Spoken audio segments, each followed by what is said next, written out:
योजनेअंतर्गत आपण सविस्तर माहिती पाहणार आहोत। लाडक्या बहिणींच्या मनात प्रचंड असं गोंधळ निर्माण झालेला आहे।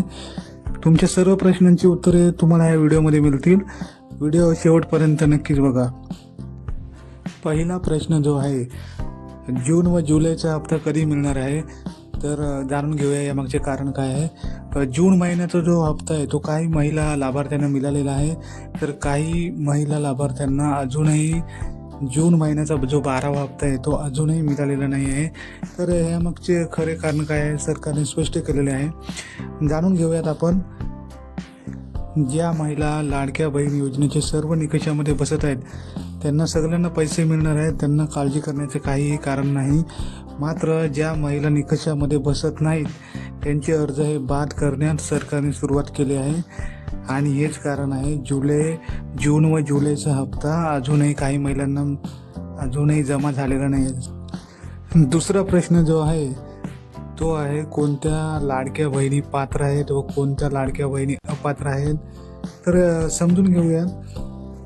सरकारने जे निकष दिलेले आहेत त्यामध्ये ज्या महिलांकडे चारचाकी वाहन तसेच सरकारी नोकरी, इन्कम टॅक्स जर ते भरत असतील किंवा इन्कमचा सोर्स जास्त असेल किंवा काही महिलांचं वयोमर्यादा जास्त असेल किंवा काही महिला संजय गांधी निराधार योजनेचा लाभ घेत असतील, तर अशा महिलांना सरकारने अपात्र म्हणून घोषित करण्याची सुरुवात केली आहे। त्यांचे अर्ज जे आहेत ते बाद करण्यास सुरुवात केलेली आहे। कारण सरकारने आतापर्यंत अमरावती जिल्हा 21,000 अर्ज बाद केलेले आहेत, तसेच यवतमाळ जिल्हा 27,000 अर्ज बाद केलेले आहेत व नागपूर जिल्ह्यामध्ये 57,000 अर्ज हे अपात्र ठरवलेले आहेत।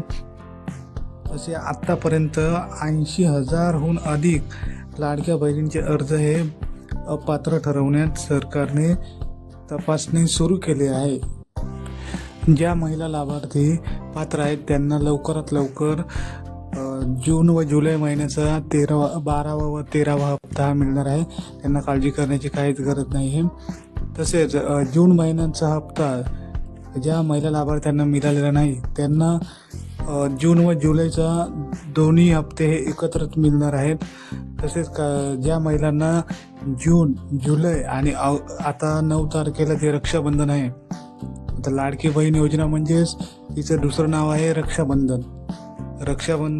त्याच्यामुळे सर्व लाडक्या बहिणींना ओवाळणी ही सरकारकडून ओवाळणी नक्कीच मिळेल। आत्तापर्यंत महाराष्ट्र सरकारने 12 हप्ते हे लाडक्या बहिणींच्या खात्यावर जमा केलेले आहेत, म्हणजेच एकूण 18,000 रुपये हे सर्व महिला लाभार्थ्यांना मिळालेले आहेत।